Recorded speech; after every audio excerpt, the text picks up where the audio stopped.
When you were last here on September 22nd, you talked about your plan for the future of this province should the people decide to return your government to Queen's Park. Well, return you they did, and in the process, they made history. Friends, you will know that the Premier is the first Liberal Premier since Oliver Mowat in the late 1800s to form 3 consecutive governments. Une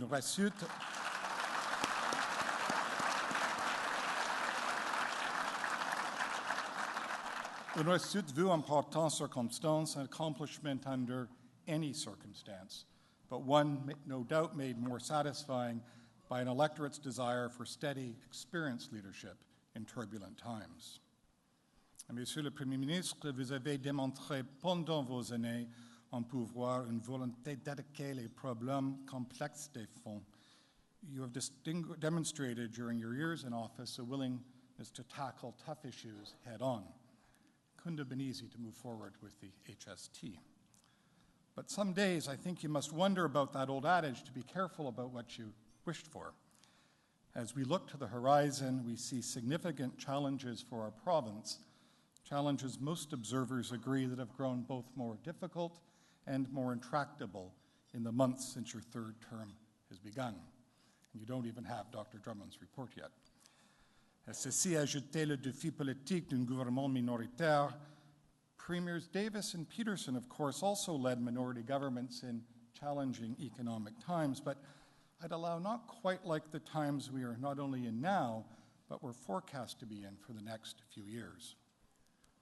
Preserving the jobs that we have and growing the new economy, making sure our kids get the education they deserve and we all get the health care we need. Knowing that right and left is an old, broken paradigm and right and wrong is the new, promising one. Premier, it's an understatement of colossal proportions to say your plate is full. We look forward to your remarks today and to learning more about your plan to move Ontario forward together.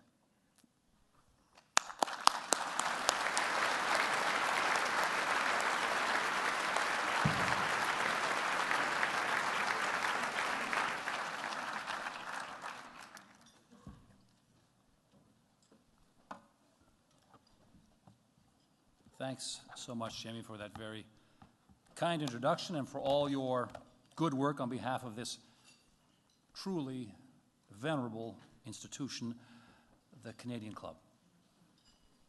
You know, Jamie is such an accomplished guy, business, politics, philanthropy, that when he was introducing me, I kind of felt like, well, like Luke Skywalker being introduced by Yoda. I'm half afraid that when I deliver this speech, he's going to shout out, "Do or do not. There is no try."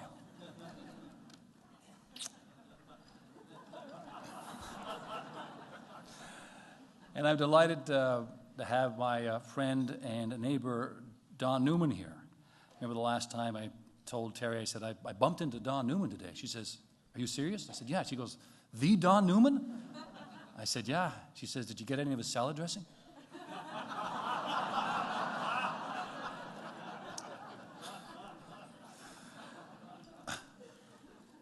Distinguished guests, ladies and gentlemen, colleagues. J'aimerais commencer aujourd'hui par vous remercier pour votre travail, pour les emplois et les débouchés que vous offrez aux familles de la province et pour votre détermination à continuer de faire progresser l'Ontario. I want to start today by thanking all of you for the work you do, each in your own way, to help build a strong Ontario, supported by a strong economy.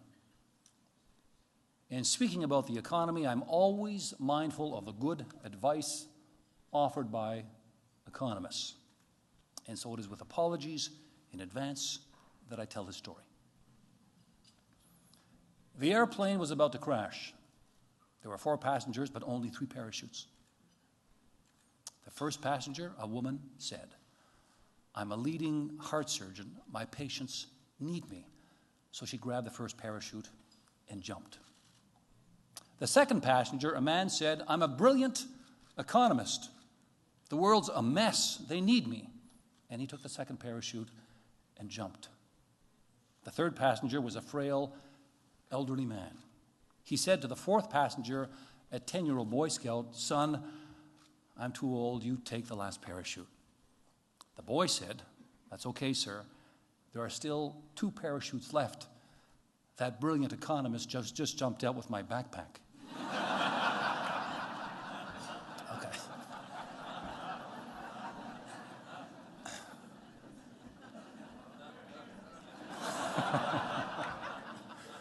Of course, my subject today is the economy. And more specifically, I want to talk about the next step in our plan to build a stronger Ontario economy, an economy that supports good jobs and quality public services for all of us. And I'll begin by touching on the fundamentals, because they are the foundation for growth and prosperity. I'm talking about our tax and regulatory environment, our power grid, our infrastructure, and our workforce.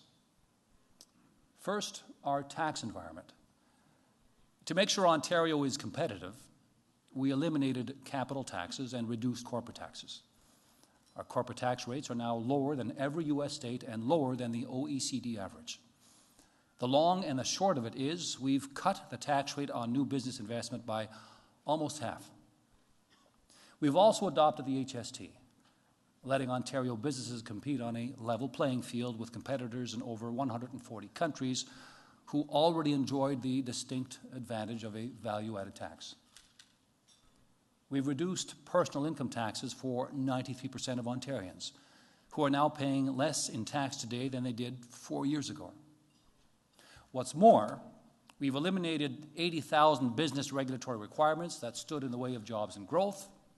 We've aggressively expanded international trade, doubling our trade with India and China, and we continue to offer our strong support to the federal government as it seeks to enter into new trade agreements beyond North America.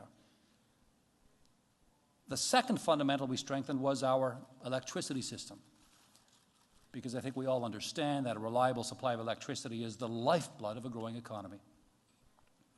Our plan will rebuild 80% of the system over 20 years.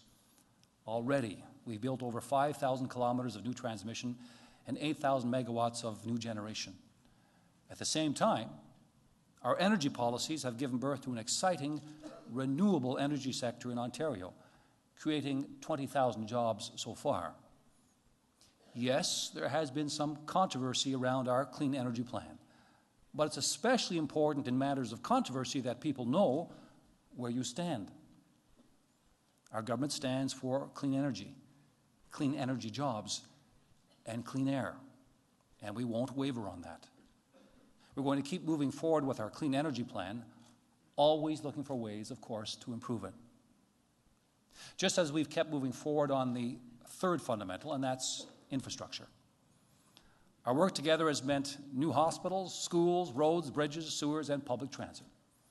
On average, we're investing 3 times as much in infrastructure every year as the previous government did, because we need it. In Toronto alone, for example, we have construction underway on a subway to York University, a rail link to Pearson Airport, and a rapid transit line across Eglinton.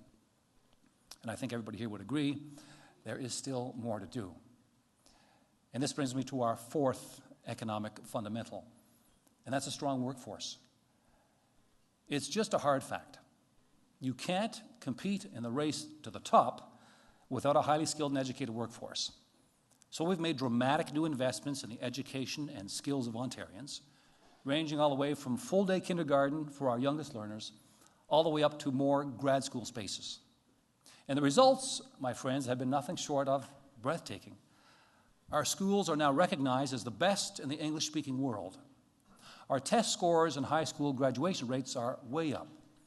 Enrollment in our colleges and universities is up by 26%. That's double the increase in the rest of Canada. And our workforce is now better educated than any of the 34 OECD countries.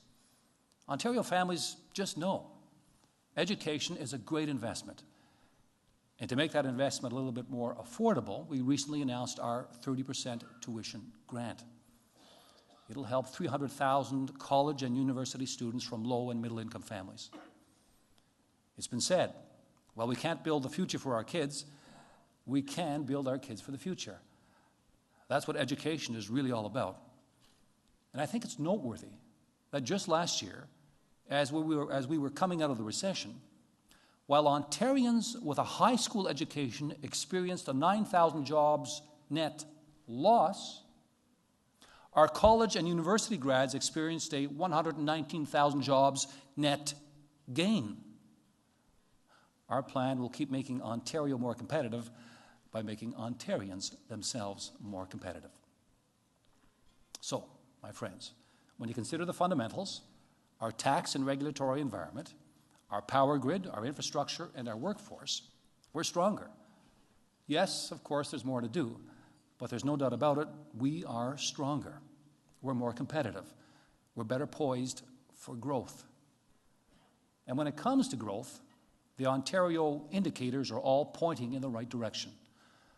Our latest sounding has our economy growing at 2.7%. Unemployment has dropped from a high of 9.4 to 7.7% today. And our champions, like manufacturing and financial services, are experiencing steady growth.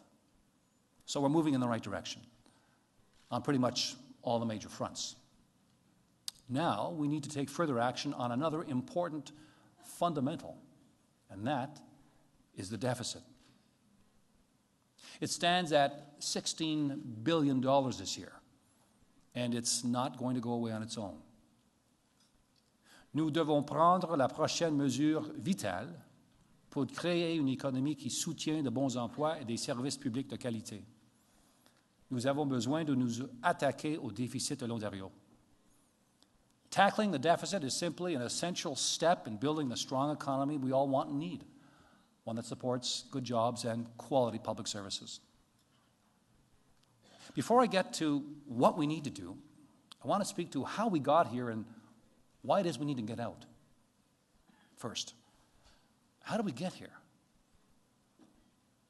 Before the global recession hit, Ontario had balanced 3 budgets in a row. We were in surplus. And you should know that to this very day, our government spends the least per capita among Canada's 10 provinces. But just as the recession took a bite out of household budgets across Ontario, it took its toll on the provincial budget too. Government revenues went down, and the need for government support went up. Support for workers who lost their jobs, for employers who needed help to keep jobs, and support for infrastructure projects to create jobs. All this extra help for Ontarians, combined with weaker revenues, created a $16 billion deficit. Well, that's how we got here. So, why do we need to get out? Well, just as it was right for our government to run a deficit to protect Ontarians from the worst of an economic storm, so, now that the storm is over, it's right for you and I to rededicate ourselves to our plan to eliminate that deficit. Borrowing money to help Ontarians through a terrible recession is one thing, but living beyond our means, constantly adding to the debt we're leaving to our children, well, that's quite another thing. That would be wrong for our children and for us.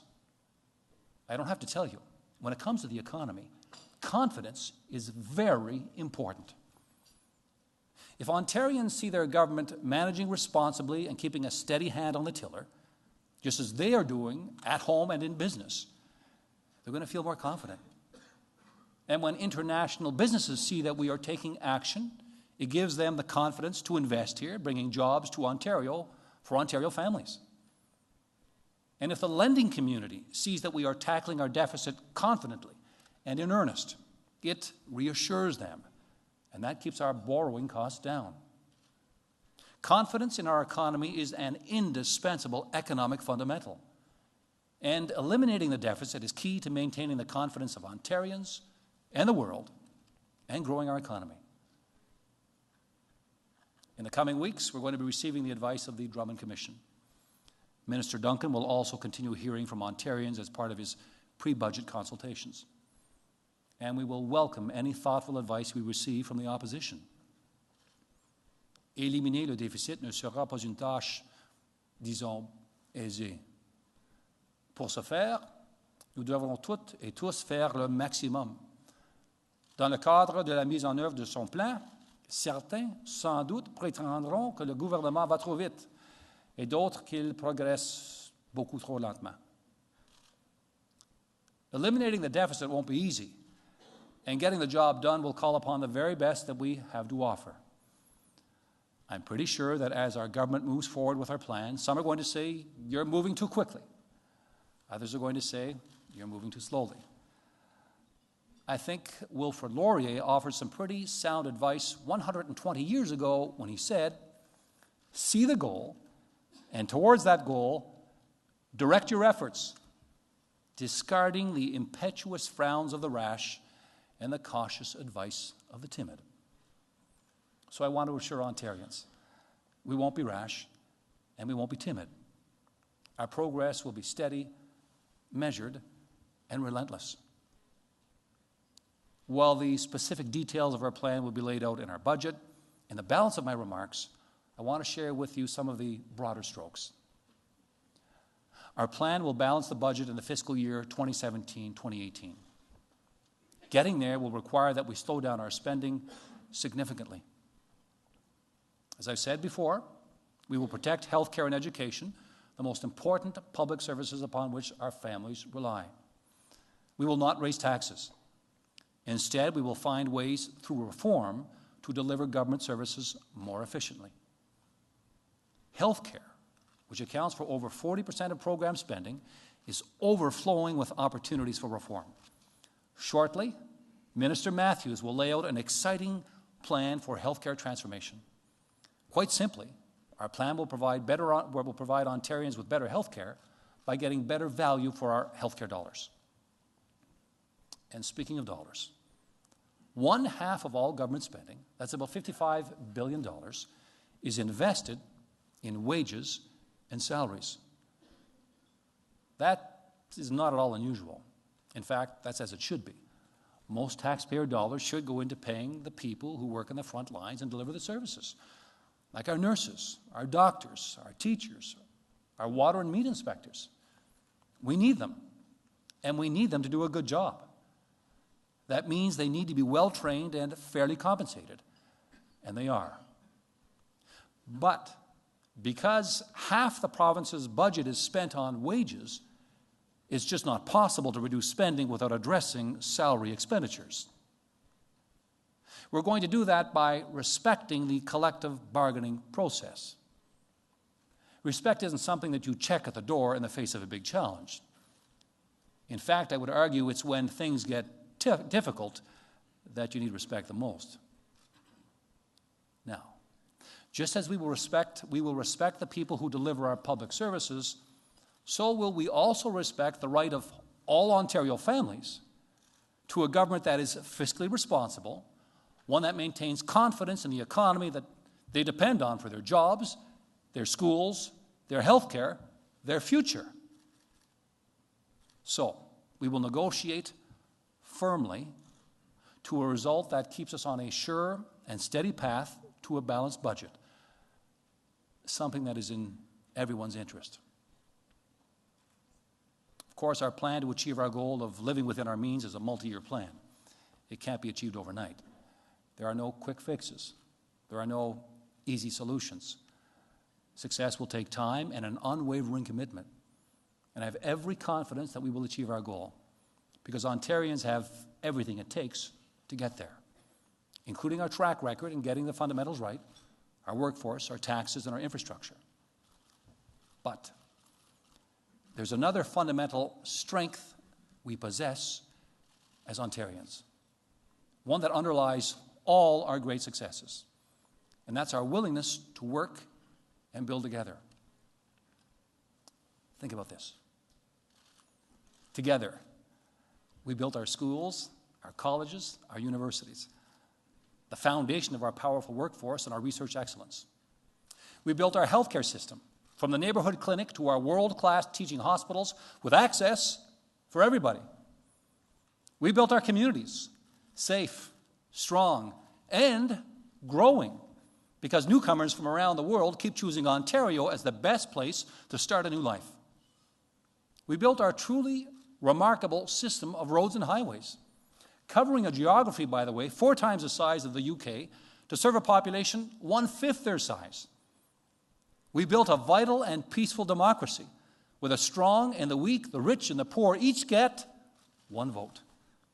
And together we built a strong, caring, progressive society, inspired by this noble ideal that every child from every home will have every opportunity to become the best that they can be. That's what Ontarians have achieved. It's nothing short of amazing. And our future is equally bright, so long as we keep working and building together. My friends, Ontarians have placed their confidence in our government to keep a steady hand on the tiller and steer us towards a stronger economy. That's exactly what we're going to do. We're going to keep strengthening our economic fundamentals. We will eliminate our deficit, and we will maintain confidence in our economy. This is about a lot more than a dry exercise to satisfy accountants. It's about satisfying the real expectations of Ontario families, that their economy will inspire their confidence and the world's confidence too.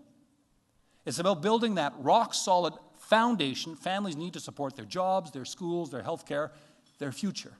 It's about acting responsibly. It's about building a bright future for our children and grandchildren.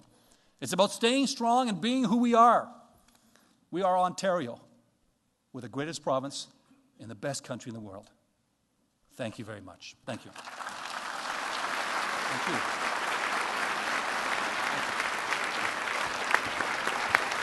Thank you. Thanks very much. Thank you.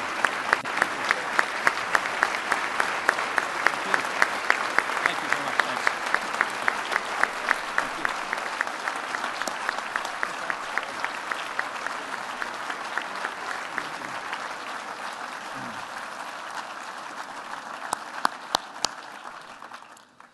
Thank you very much, Premier. It's despite Jamie's remarks, we always do look forward to hearing from the Premier, because we know we're going to hear an important message, and we certainly were not disappointed today with the important message that you've brought to us as you get ready to slay what is clearly a dragon in public policy these days, and that is the deficit. But I think that your candid analysis of how we got here, the kind of approach that is going to have to be taken as we go forward if we're going to meet the target of the fiscal year 2017-18, and the understanding that all of us are in this together and are going to have to put, if not our shoulder to the wheel, at least our minds behind what is being done, and to understand limits as we go forward, at least in the shorter term, but the prospect that at the end of the day, we are going to be much better off.